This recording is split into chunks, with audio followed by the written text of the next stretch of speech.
A 3-hour-long entry point of a Hollywood legend's already doomed film series dusts up Ridley Scott and Blake Lively on streaming. Waterworld, Dances with Wolves, Yellowstone, you name it, Kevin Costner has a remarkable resume. Across his pair of Oscars, trio of Golden Globes, and lone Emmy, the storied artist has proven to be just as deft in front of the camera as he is behind it, and with his 70th birthday just around the corner, he's still been keeping as busy as ever. It's unfortunate, then, that Horizon, an American Saga Costner's cinematic, serialized passion project that's had a rough go of things for decades, is facing an uncertain future following Chapter 1's dismal performance at the box office this past summer. Now, its sturdy clamber on the streaming chart seems to be its last saving grace. Per Flix Patrol, Horizon, an American Saga Chapter 1 has found itself in 4th place on the worldwide Max film rankings, beating out the likes of Ridley Scott's Gladiator, whose sequel, Gladiator 2, opens this weekend, in 7th place, and the Blake Lively-led box office spoon It Ends With Us, in 9th place. The film stars Costner himself as Hayes Ellison, one of a variety of characters navigating the mid-1800s Midwestern United States while the Civil War echoes in the background and the foreground.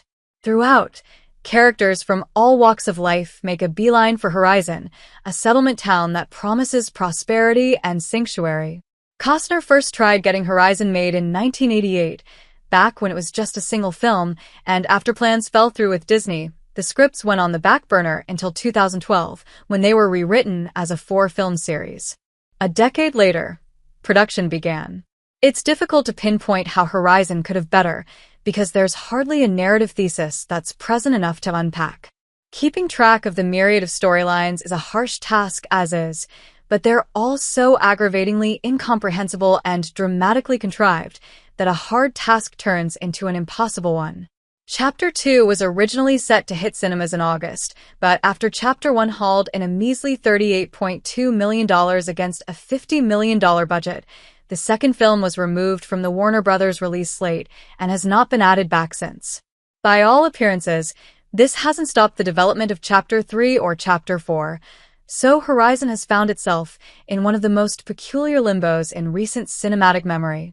Perhaps this is best characterized as one of the great tragedies of independent cinema.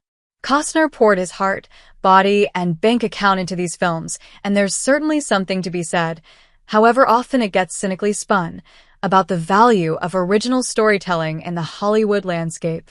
But with Horizon being so dire on both a financial and artistic front, film execs might feel newly vindicated in their addiction to unchallenging movies and insulting the intelligence of their audiences, and that's the last thing we need right now.